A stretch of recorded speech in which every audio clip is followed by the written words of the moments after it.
देखकर कहते हैं कि यहाँ क्या हो रहा है। तो वो मीडिया वाले अब कहने लगते हैं कि क्या आप यहाँ पर ली मिनसुंग को रिक्रूट करने आए हो अपनी गिल्ड के अंदर। भाई बेक तो सोचने लगता है कि आखिर ये कौन है। वो अब उन लोगों से मना कर देता है और कहता है कि नहीं, मैं इस काम से नहीं आया हूँ। वहीं चोय अब कहने लगता है कि मुझे पता है कि ली ने फीन गिल्ड के साथ साइन अप किया है, पर मैं यहाँ पर किसी और काम के लिए आया हूँ। ये सुनने के बाद मीडिया वाले थोड़े से डिसअपॉइंट हो जाते हैं और वो वहाँ से चले जाते हैं। जिसके बाद अब बेक अब चोय से कहने लगता है कि मैंने सुना है कि एक ए रैंक डंजन जो कि एस रैंक का बन गया, इस वजह से तुम्हें काफी दिक्कत हुई। तो चोय कहते हैं कि नहीं, इतनी भी दिक्कत नहीं हुई। ज्यादा दिक्कत तो व्हाइट टाइगर गिल्ड को हुई थी क्योंकि तुमने रेड गेट के अंदर ए रैंक के नूब्स को भेज दिया था। तो दोनों ही जिन्वू के बारे में कह रहे होते हैं कि उसने हमारी काफी मदद करी है, इसलिए मैं उसे रिक्रूट करूंगा। तो अब आपस में लड़ने लगते हैं ये जानकर कि आखिरकार जिन्वू को कौन अपनी गिल्ड में लेगा। वो दोनों यहाँ पर जिन्वू को अपनी गिल्ड में लाना चाहते थे, पर तभी वहाँ पर एक बंदा आ जाता है जो कि उन लोगों से कहता है कि क्या तुम ली मिनसुंग को रिक्रूट करना चाहते हो, इसलिए तुम आपस में लड़ रहे हो। जिस पर अब वो दोनों काफी गुस्से में मना कर देते हैं। दूसरी तरफ हम लोग अब देखते हैं कि जिन्वू भी अब यहाँ पर आ चुका है अपनी रैंक को वापस से रीचेक करवाने के लिए। पर अब वो इतनी ज्यादा भीड़ को देखकर कहते हैं कि यहाँ इतनी भीड़ क्यों है। अगले सीन में हम लोग को जिन्हों के क्लासमेट्स को दिखाया जाता है जो कि ली के प्रेस कॉन्फ्रेंस को देख रहे होते हैं। इसके बाद हमें ली को भी दिखाया जाता है। सभी रिपोर्टर्स अब उसका इंटरव्यू ले रहे होते हैं। ली भी अब अपनी स्क्रिप्ट पढ़ रहा होता है। वो कहता है कि मेरा नाम ली मिनसुंग है। आप लोग को पता ही होगा कि मैं एक हंटर के तौर पर अवेकन हुआ हूँ। मैं जब अंदर जाऊंगा तब मैं अपनी रैंक को चेक करवाऊंगा। जब से मैं अवेकन हुआ हूँ तब से मैं काफी चिंता कर रहा हूँ,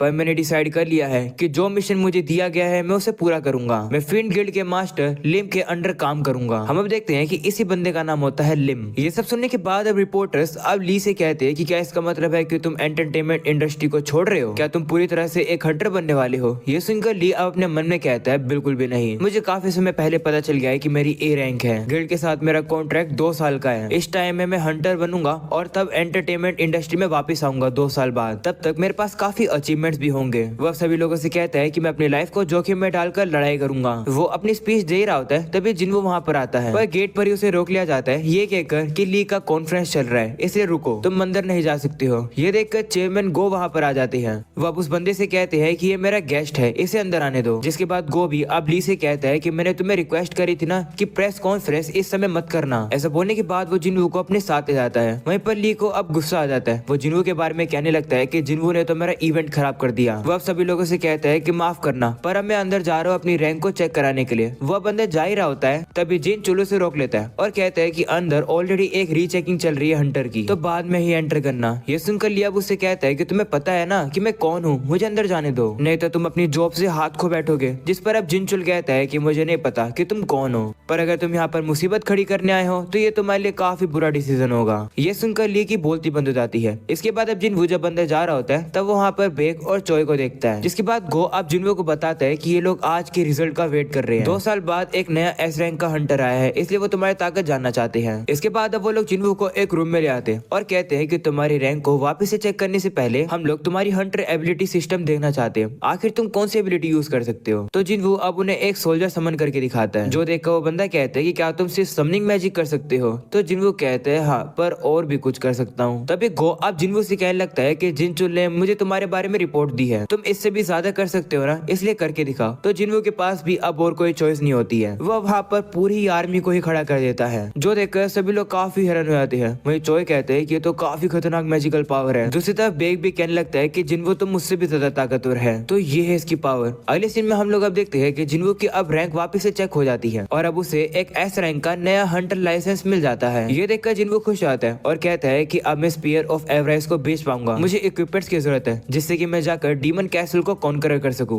इसके बाद अब गो जिन्वू से कहने लगते हैं कि अब तुम एक असली एस रैंक के हंटर बन गए हो, आगे बढ़कर मैं तुम्हारी अचीवमेंट्स को देखना चाहूंगा। अगले सीन में जिन्वू अब वहाँ से जा रहा होता है, पर तभी वहाँ पर चोय और बेक उसका इंतजार कर रहे होते हैं और उससे कांग्रेचुलेशन करते हैं एस रैंक का हंटर बनने के लिए। वो लोग अब जिन्वू को अपने गिल्ड में लाने के लिए उससे रोककर बात करने वाले होते हैं, पर तभी जिन्वू उन्हें इग्नोर कर देता है और कहता है कि मुझे और कोई काम है। ऐसा बोलकर जिन्वू अब वहाँ से बाहर निकल जाता है, पर जैसे वो बाहर निकलता है उसके ऊपर मीडिया वाले ही टपक पड़ते हैं। दूसरी तरफ हम लोग अब देखते हैं कि न्यूज को सॉन्ग भी देख रही थी और अब वो जिन्वू को देखकर काफी हैरान हो जाती है। वो अब जिना को भी बताती है कि तुम्हारा भाई टीवी पर आ गया है। तो वो लोग भी अब जैसी न्यूज देखते हैं उन्हें पता चलता है कि जिन्वू तो अब एक 10th एस रैंक हंटर बन चुका है। ये देखकर जिना काफी हैरान हो जाती है और कहती है कि आखिर ये कैसे हो गया। दूसरी तरफ हम लोग माइनिंग टीम को भी देखते हैं, उन लोग को भी अब न्यूज में पता चलता है जिन्वू के बारे में और वो ये देखकर काफी शौक हो जाती है। वह इस न्यूज को तो जूही भी टीवी पर देखती है और अब वो ये जानकर काफी ज्यादा खुश हो जाती है कि जिन्वू एक एस रैंक का हंटर बन गया। वह इस न्यूज को चाहिन भी देख रही थी। दूसरी तरफ अब वापस से जिन्वो को दिखाया जाता है जो कि काफी ज्यादा शौक हो जाता है इतनी ज्यादा मीडिया को देखने के बाद। वहीं पर मीडिया वालों का ध्यान जिन्वो पर होता है। वो सभी लोग तो अब ली को अकेला ही छोड़ जाती है।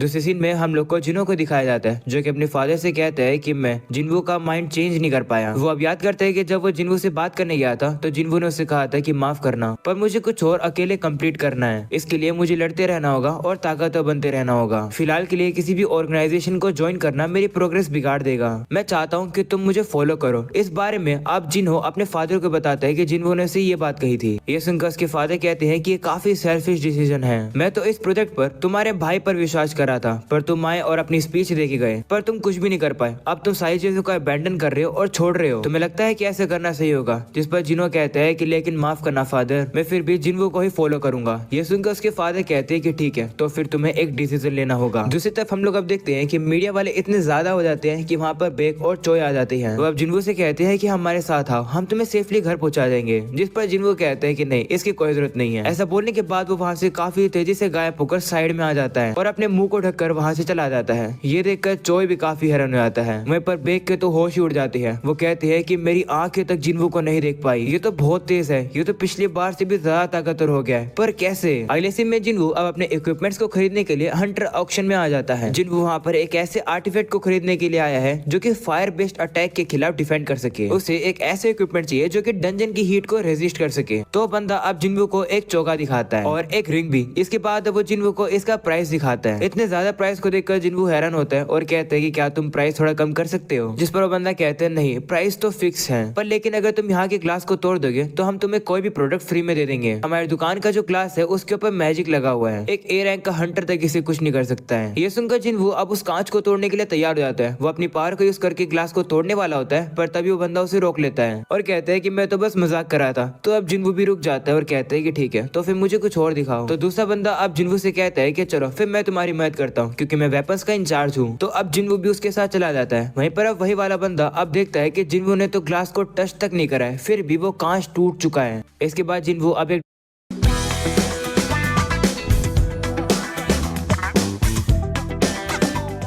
डैगर को देखता है जिसका प्राइस कुछ ज्यादा ही होता है। तो अब वो दुकानदार को अपने वाला ही डैगर दिखाता है और कहता है कि इसका कितना प्राइस होगा। जिस पर वो बंदा कहता है कि कम से कम 100 मिलियन तो होगा ही। ये सुनकर जिन्हो शॉक हो जाता है क्योंकि उसने इस डैगर को 2.8 मिलियन गोल्ड कॉइन में खरीदा है। जिन्हो कहता है कि इसका मतलब शॉप पे से जो मैं सामान खरीदता हूँ उनकी वैल्यू ज्यादा होती है, इसका मतलब तो मुझे स्पीयर ऑफ एवराइज को बेचने की जरूरत ही नहीं पड़ेगी। जिन्हो वहाँ पर कहता है कि क्या मैं वॉशरूम जा सकता हूँ? तो बंदा कहता है ठीक है। अगले सीन में वापिस से बेक को दिखाया जाता है जो की जिन्हो के बारे में सोच रहा होता है कि मुझे पता है कि वो ताकतवर है, पर कुछ तो अलग है। उसकी सेकंड अवेकनिंग काफी जल्दी पहले खत्म हो जानी चाहिए थी, पर तब से लेकर अब तक वो और भी ताकतवर बनता जा रहा है। कहीं वो एक ऐसा हंटर तो नहीं बन गया जो कि कंटिन्यूअसली ताकतवर बनता जाता है। अगले सीन में जिना आप खिड़की के नीचे देखती है कि वहाँ पर तो कोई भी मीडिया रिपोर्टर होता ही नहीं है। ये देखकर वो काफी रिलीफ फील करती है और कहती है कि मैं फाइनली स्कूल जा पाऊंगी। ये देखकर जिन्हो अब कहता है क्या हुआ? जिस पर वो कहती है कि ये सारी गलती तुम्हारी है, तुम्हें टीवी पे आना है तो आओ, पर मुझे इन्वॉल्व मत करो। तो जिन्हो कहते हैं ठीक है, वैसे मैं कल से एक हफ्ते के लिए बाहर रहूंगा। तो जिना कहती है लेकिन क्यों? तभी अब वहाँ पर जिन्हो आ जाता है। उसे देखकर जिना अब जिन्हो से कहती है कि क्या ये तुम्हारा दोस्त है? तो जिन्हो भी अब उसे कहता है हाँ, मैं जिन्हो का राइट हैंड मैन हूँ। ये देखकर जिन्हो को अब एक बहाना मिल जाता है। वो अब जिन्हो को पकड़ लेता है और अब वो जिना से कहते हैं कि एक हफ्ते के लिए मैं इसके साथ काम करने वाला हूँ। ये सुनकर जिन्हो शौक हो जाता है और कहते हैं कि लेकिन इसके बारे में तो हमने बात ही नहीं करी थी। पर तभी जिन्हो उसको काफी जोर से पकड़ लेता है और इशारे में हाँ बोलने के लिए कहता है। तो जिन्हो भी अब कहता है हाँ, हम लोग काफी इंपोर्टेंट काम पर जा रहे हैं। अगले सीन में हमें अब रात का सीन दिखाया जाता है जहाँ पर जिन्हो और जिना दोनों ही सो जाते हैं। जाने से पहले जिन्हो अब जिना के लिए गार्ड्स को खड़ा करता है। वो वहाँ पर फेंक के यानी कि टस के उन गार्ड्स को निकाल लेता है और कहता है कि उसके गार्ड्स तो 4 थे पर यहाँ पर 3 क्यों हैं? तो वो लोग उसे बताते हैं कि एक तुमने हवा में उड़ा दिया था।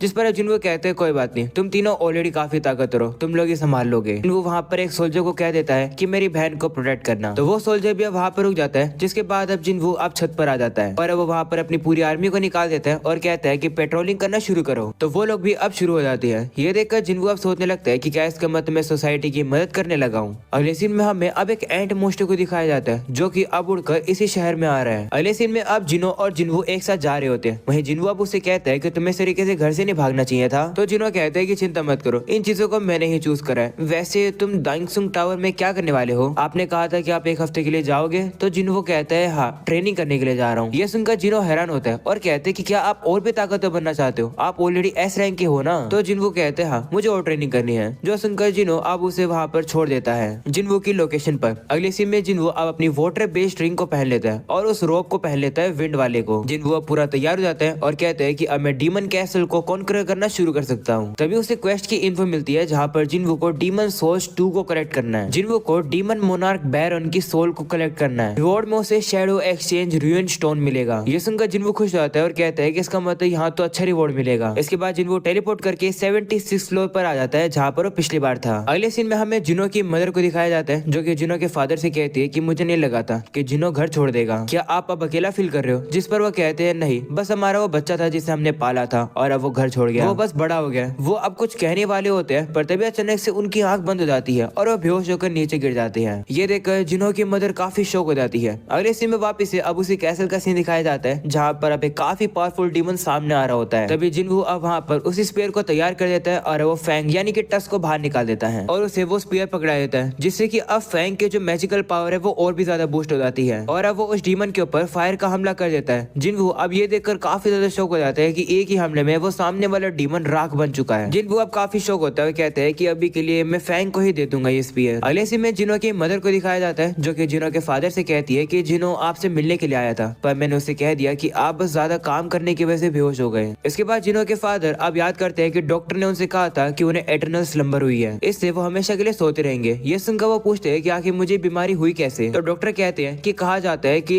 ऐसे लोग जिनके पास लो मैजिक पावर का रेजिस्टेंस होता है, अगर वो पर्सन मैजिक पावर के कांटेक्ट में ज्यादा देर तक रहते हैं तो उन्हें ये बीमारी हो जाती है। क्या आपके रिलेटिव में या फिर फ्रेंड में कोई हंटर है? जिस पर कहते हैं कि हाँ मेरा बेटा एक हंटर है। तो डॉक्टर कहते हैं कि अभी तक हम कंफर्म नहीं कर पाए हैं कि यही कारण है। ये सब कुछ अब याद करने के बाद जिनो के फादर कहते हैं कि एक ऐसी दुनिया जहाँ पे मैजिकल पावर है, मेरे पास बिल्कुल मैजिक पावर का रेजिस्टेंस ही नहीं है। क्या इसका मतलब है कि मैं इस दुनिया से एलिमिनेट हो गया हूँ? अगले सीन में हम लोग अब कुछ हंटर्स को देखते हैं जो कि पेट्रोलिंग कर रहे होते हैं पर तभी अचानक से उन लोग के सामने अब वही एंट मोस्टर आ जाता है और अब वो डीमन उन्हें ही दिख रहा होता है। अगले सीन में हम लोग अब देखते हैं कि जिन्हों ने काफी डीमंस को हरा दिया और अब उसका लेवल अप हो जाता है। ये देखकर जिन्हों कहता है कि मैंने काफी अच्छा किया, मैंने अपने सोल्जर्स को 6 टीमों में बांट दिया और अलग अलग काम पर लगा दिया। वो बताता है कि जब मैंने उन्हें भेजा तब मेरे सोल्जर्स को 2 ऑर्डर दिए। पहले ये कि हर टीम सेपरेटली एक्ट करेगी और सारे विजिबल एनिमीज को मारेगी और दूसरा ये कि जब एंट्री परमिट मिल जाए तो मुझे नोटिफाई कर देना। जिनको कहते हैं कि मैं बाकी के आइटम्स को ऑब्टेन नहीं कर पाऊंगा, बस परमिट को ऑब्टेन कर पाऊंगा। पर एडवांस करने की मेरी पेस काफी ज्यादा बढ़ चुकी है, मुझे ऐसे करना चाहिए था क्योंकि 80 फ्लोर पर पहुंचे मुझे 2 दिन हो चुके हैं, प्रोग्रेस काफी स्लो हो चुकी है, लगता है कोई दिक्कत है। तभी अचानक से जिनको देखता है कि उसका एमपी काफी तेजी से गिरने लगा है, यानी कि उसके सोल्जर्स को कोई कंटिन्यूअसली हरा रहा है। जिनको पता चलता है कि ये तो उसकी हाई ऑक टीम ए है। जिनको कहता है कि मुझे लगा था कि वहाँ पर हाई लेवल्स की डीमन होंगे जो कि हाई ऑक्स को हरा देंगे। वो अब कहते हैं ठीक है, मैं टीम ए को वापस बुला लूंगा और इन्वेस्टिगेट करूंगा। ऐसा बोलकर जिनको अब वहाँ पर पहुंच जाता है और अब उसे पता चलता है कि टीम ए के ऊपर हमला होने के बाद टीम बी के ऊपर भी हमला हो गया। जिनको कहते हैं कि जो भी दुश्मन है वो ताकतवर है पर कुछ ना कुछ तो अजीब है। फैंग टीम को तो टीम ए के पास होना चाहिए था, तो टीम बी के ऊपर हमला क्यों जबकि वो तो काफी दूर थे? क्या इसका मतलब है कि वो फैंग की जितना ताकतवर नहीं है? इसका मतलब है कि वो एक ऐसे अपोनेंट को टारगेट कर रहा है जिसे वो हरा सकता है। अगर वो ऐसा कर पा रहा है तो इसका मतलब उसके पास इंटेलिजेंस है, इसका मतलब उसका अगला टारगेट वो होने वाले हैं। जिन डीमंस की बात कर रहा होता है हम लोग को अब उन्हीं डीमंस को दिखाया जाता है जो कि अब उन भालुओं वाली टीम के पास आ जाती है और अब वो उनके ऊपर हमला करके उन्हें काफी इजीली से मार रहे होते हैं। वहीं पर जिन वो स्टील स्किल का यूज करके पीछे छुपा हुआ था और वो ये सब देख रहा था। उन डीमंस को देखकर जिनको भी कहते हैं कि हाँ ये तो ताकतवर है।